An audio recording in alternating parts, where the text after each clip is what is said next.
guys. Have a good time. Let's just make this and have a good time together. Well, he utterly trusted us. There's no doubt about that. What happens when you conquer the world at 24, lose everything at 30, come back triumphant at 40, but then life rips away the only things that truly mattered?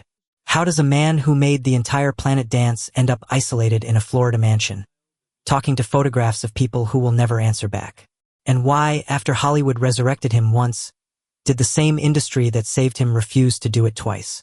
This is the story of John Travolta, a man who rose from poverty to become the biggest icon of the 1970s, fell into obscurity when the industry turned him into a punchline, clawed his way back from the dead in one of cinema's greatest comebacks, and then watched helplessly as tragedy destroyed everything that mattered. Because behind that smile that lit up generations, there's a pain so deep that not even fame could protect him from it. John Joseph Travolta was born on February 18, 1954, in Englewood, New Jersey, the youngest of 6 children in a working-class family where dreams were spoken in whispers but never abandoned. His father, Salvatore Travolta, a first-generation Italian-American, sold tires for a living, his hands rough from labor, his back bent from years of providing. His mother, Helen Cecilia Burke, an Irish-American actress and high school drama teacher, carried a fire that hard work and motherhood could never extinguish. In the cramped Travolta household, there was little money, but endless performance. Helen didn't just teach theater. She lived it. Their living room became a stage. Dinner conversations became rehearsals. Every scraped knee was a scene. Every bedtime story a monologue. While other kids played baseball, young John learned tap routines on the kitchen linoleum. "She made me believe I was special," John would later confess, his voice softening at the memory. "Not because I was talented, because she saw something in me I couldn't yet see in myself." That belief became his oxygen. At 12, he was already performing in local theater productions. At 14, he dropped out of Dwight Morrow High School, a decision that horrified his father but earned his mother's quiet blessing. "If you're going to do this," she told him, "don't do it halfway." At 16, with $200 borrowed from his sister and a suitcase stuffed with second-hand clothes, John Travolta left New Jersey for New York City. Broadway didn't welcome him with applause. It greeted him with slammed doors, casting directors who barely looked up, and auditions where he was just another face in a sea of dreamers. He slept on friends' couches, waited tables at diners where the tips barely covered subway fare. Then, in 1975, opportunity arrived as a phone call.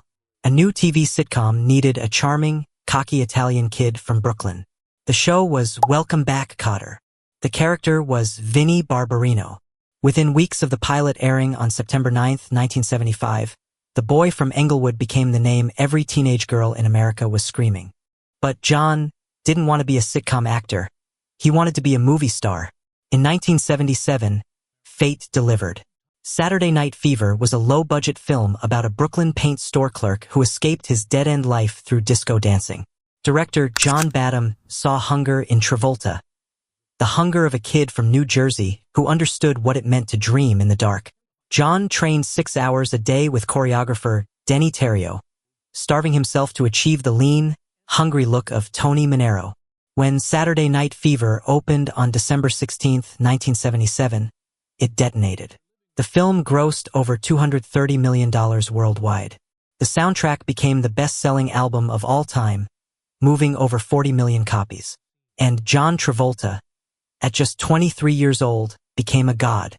The Academy nominated him for Best Actor, making him, at 24 years old, the youngest nominee in that category in Oscar history. 6 months later, Grease exploded, playing Danny Zuko opposite Olivia Newton-John. The film became the highest-grossing musical in history, raking in over $400 million globally. Saturday Night Fever and Grease together pulled in over $600 million and transformed the world. The 1980s became John's decade of destruction. In 1978, he accepted a role in Moment by Moment, a romantic drama opposite Lily Tomlin. When it opened in December 1978, critics savaged it. The New York Times called it embarrassingly amateurish. Variety labeled it a career killer. Theaters pulled it after just 2 weeks. Urban Cowboy in 1980 offered brief redemption, grossing over $53 million. But then came Staying Alive in 1983, the ill-conceived sequel to Saturday Night Fever, directed by Sylvester Stallone. Critic Roger Ebert called it a disappointment of stunning proportions. Then Two of a Kind reuniting with Olivia Newton-John failed miserably. Perfect in 1985 became a punchline. One critic wrote, "Travolta looks lost, like a man searching for the career he used to have. Scripts dry. D-up. Directors stopped calling." The boy nominated for an Oscar at 23 was now, at 32, considered box office poison. He tried everything, forgettable thrillers like The Experts, talking baby comedies like Look Who's Talking, which became his biggest hit of the late 80s not because of him, but because audiences loved Bruce Willis's voice coming from an infant. John had been reduced to playing second fiddle to a baby. In 1993, a 39-year-old John Travolta read a script unlike anything he'd seen in a decade. The character was Vincent Vega, a heroin-addicted hitman. The script was Pulp Fiction, written by Quentin Tarantino. "I grew up watching Saturday Night Fever," Tarantino later said. "To me, Travolta wasn't washed up. He was a legend waiting to be rediscovered." But when Tarantino pitched Travolta to the studio, executives recoiled. "Nobody wants to see John Travolta anymore," one said. Tarantino refused to budge. "It's Travolta or nobody," he said, risking the entire project. The studio offered John just $140,000, humiliatingly low. John didn't care. "I knew this was it," he admitted later. "If this didn't work, I was done." When Pulp Fiction premiered at Cannes in May 1994, it won the Palme d'Or and ignited a cultural earthquake. The film grossed over $210 million worldwide on an $8 million budget and earned 7 Oscar nominations, including Best Actor for John Travolta. The twist dance scene at Jack Rabbit Slim's became iconic instantly. John wasn't playing a character, he was reclaiming himself. The heartbreak. Losing everything. On April 13, 1992, John Travolta married actress Kelly Preston. Their first child, Jet, was born the same date. Jet arrived with dark hair and sparkling eyes. But as he grew, something was different. He didn't speak as early as other children. He struggled with eye contact. By age 2, doctors suggested autism. Jet also suffered from Kawasaki disease, which could lead to seizures. John rearranged his career around Jet's needs, turning down roles requiring long overseas shoots. "He taught me what unconditional love really means," John once said. "Jet didn't care about my movies. He just wanted me to be there." Then came January 2, 2009. The Travolta family was vacationing in the Bahamas. Just after 10 a.m., a nanny found Jet unconscious in the bathroom. He had suffered a seizure and struck his head on the bathtub. Jet Travolta was pronounced dead at Rand Memorial Hospital. He was 16 years old. John described those first hours as a blackness I didn't know existed. Kelly collapsed in his arms. Their daughter Ella, only 8, asked questions no child should ask. John replayed that morning endlessly. "What kind of father lets this happen?" he had. Mid-years later, his voice breaking. In 2018, Kelly Preston began fighting breast cancer in secret. She underwent chemotherapy and radiation, but told John the treatments were working. "I didn't want him to carry another fear," she told a friend. He'd already lost so much.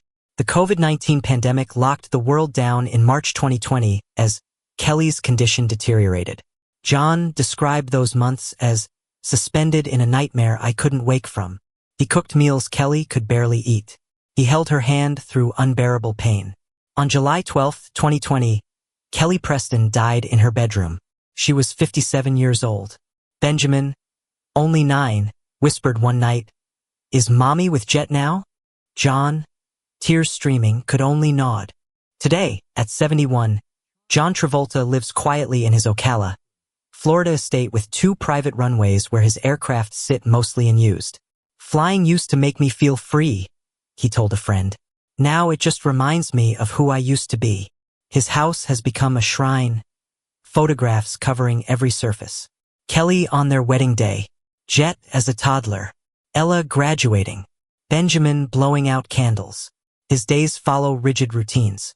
He wakes early, drinks coffee in silence, stares at what was, not what is. His career faded into direct-to-video obscurity.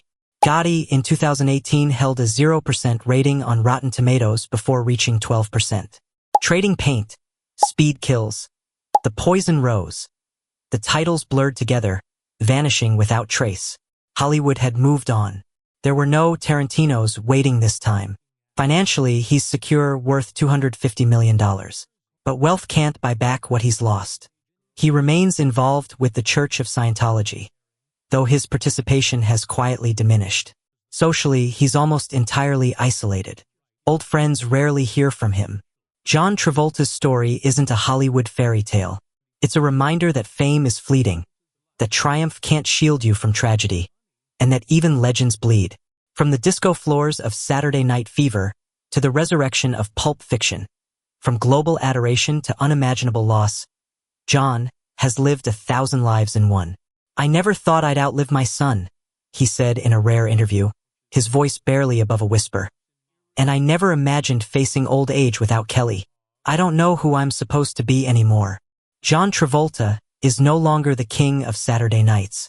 He's a father clinging to his remaining children, a widower haunting rooms that once held laughter, a man who gave the world unforgettable joy while carrying private sorrow no spotlight could ever illuminate. His legacy isn't just the movies or the music. It's the reminder that behind every icon is a human being, fragile and mortal, capable of breaking in ways no audience will ever see. Because in the end, we're all just dancing in the dark, hoping the music never stops.